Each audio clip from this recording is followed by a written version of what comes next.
Paradigm shift. ഒരാൾ എയർപോർട്ടിൽ ചെന്നു. അയാളെ നമുക്ക് സൗകര്യത്തിന് വേണ്ടി അജോയ് എന്ന് തന്നെ വിളിക്കാം. നല്ല വിശപ്പുള്ളതിനാൽ അജോയ് നേരെ ചെന്നൊരു പാക്കറ്റ് കുക്കീസ് വാങ്ങി ട്രാവൽ ബാഗിൽ വെച്ചു. പിന്നെ ഇരിക്കാൻ പറ്റിയ സ്ഥലം അന്വേഷിച്ച് നടന്നു. അങ്ങനെ ഒരു മൂലയിൽ ഒരാൾ മാത്രം ഇരിക്കുന്നൊരു സ്ഥലത്ത് പോയി അജോയ് ഇരുന്നു.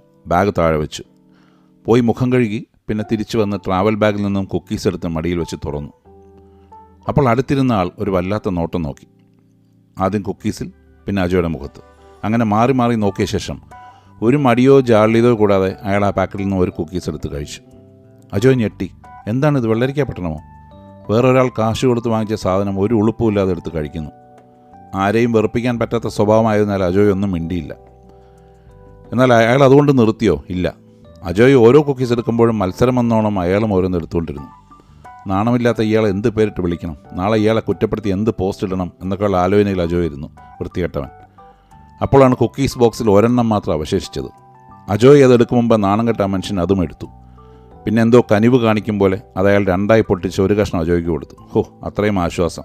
അതും കൂടി കഴിച്ച ഉടനെ അയാൾ എണീറ്റ് ഒരു അക്ഷരം പോലും പറയാതെ, ഒരു നന്ദി പോലും പറയാതെ അയാളുടെ ബാഗ് എടുത്തൊരൊറ്റ പോക്ക്. എന്തൊരു മനുഷ്യനാണപ്പോൾ. അജോയ് വാശിയിൽ പോയി ഒരു പാക്കറ്റ് കുക്കീസ് കൂടെ വാങ്ങിക്കൊണ്ടുവന്നു.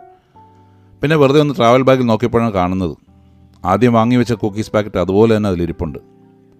അപ്പോൾ സ്വന്തം ബാഗാണെന്ന് കരുതി തൊട്ടടുത്തിരുന്ന അയാളുടെ ബാഗിൽ അയാൾ വാങ്ങി വെച്ചിരുന്ന കുക്കീസ് പാക്കറ്റാണ് ആദ്യം അജോയ് എടുത്ത് തുറന്നതും കഴിച്ചതും. അപ്പോൾ ഇത്ര നേരം അയാളെ ചീത്ത വിളിച്ചുകൊണ്ടിരുന്ന നിങ്ങൾ അയാളെപ്പറ്റി എന്ത് വിചാരിക്കും? മഹാനായ മനുഷ്യൻ, ദയാലു, പാവം. ഇതുവരെ എന്തൊക്കെ അയാളെപ്പറ്റി ചിന്തിച്ചോ അതിനെല്ലാം എതിര് അല്ലേ? ഇതാണ് പ്രൊഫൗണ്ട് പാരഡൈം ഷിഫ്റ്റ്. ഒരേ സംഭവം നിങ്ങൾ ഇപ്പോൾ വേറൊരു ആംഗിളിൽ കൂടി കാണാൻ തുടങ്ങി. അതോടെ ഏറ്റവും വൃത്തികെട്ട ആൾ ഏറ്റവും നല്ലവനായി മാറി. ഒരുപക്ഷെ മറ്റേ കുക്കീസ് പാക്കറ്റ് നിങ്ങൾ കണ്ടില്ലായിരുന്നെങ്കിലോ? എങ്കിൽ ആ അഭിപ്രായം അങ്ങനെ തന്നെ നിന്നേനെ. ഒന്ന് ആലോചിച്ച് നോക്കൂ. ലോകത്ത് നമ്മൾ അനുഭവിക്കുന്ന എല്ലാ കാര്യങ്ങൾക്കും ഉണ്ടാവും ഇത്തരം കാണാത്ത ചില ആംഗിളുകൾ, മറ്റൊരു വശം. അങ്ങനെ ഒരു വശത്തു നിന്നുകൂടി കാര്യങ്ങളെ നോക്കിക്കാണുന്നത് നമ്മുടെ ഒരുപാട് മുൻധാരണകളെ മാറ്റാനും അതുവഴി വിഷമങ്ങൾ, പരാതികൾ, സങ്കടങ്ങളെല്ലാം മാറ്റാനും ഉപകരിക്കും. ലോകത്തെ എല്ലാ പ്രശ്നങ്ങൾക്കും 3 വശങ്ങളുണ്ട്. എൻ്റെ വശം, നിൻ്റെ വശം, യഥാർത്ഥ വശം. നിൻ്റെ വശവും യഥാർത്ഥ വശവും മനസ്സിലാക്കാൻ ഞാൻ ആദ്യം എൻ്റെ വശത്തു നിന്നും മാറി ചിന്തിക്കണമെന്ന് മാത്രം. അങ്ങനെ മാറാൻ തുടങ്ങിയാൽ ജീവിതം സുഗമവും സന്തോഷം നിറഞ്ഞതുമാവും ഗുണപാഠം.